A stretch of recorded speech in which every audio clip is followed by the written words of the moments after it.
नमस्ते। यो चाहिँ वीरेन्द्र चोक हो। चोक त्यहाँ पर छ। यहाँबाट 1 सेकेन्डमा चोक आउँछ। अनि यो माथि खोटाङ कहाँ जाने बाटो हो। अब यो माथि कहाँसम्म प्रोसेस भइसकेको छ। जग्गा चाहिँ यो जग्गा चाहिँ 4 कट्ठा छ। नम्बरी पछाडि बाइक आयो।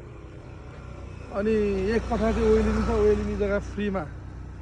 जग्गाको मूल्य जम्मा 1,25,000 दुरमा। जब 4 कट्ठा जग्गा लिँदाखेरि 1 कट्ठा जग्गा फ्री। ऊ बाटो त्यही छ सिधै अगाडि पिच रोडमै टच भएको जग्गा। यसलाई चाहिँ वीरेन्द्र चोक भन्छ।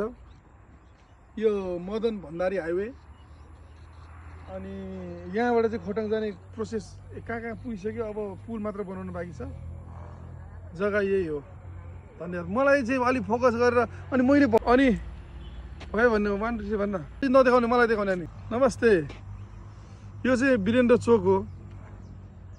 अनि यो तल चाहिँ मदन भण्डारी हाइवे हो। यताबाट आउने चाहिँ फेरि त्यता त्यो नदेखा न। अब एकचोटि वीरेन्द्र चोक भएपछि गई।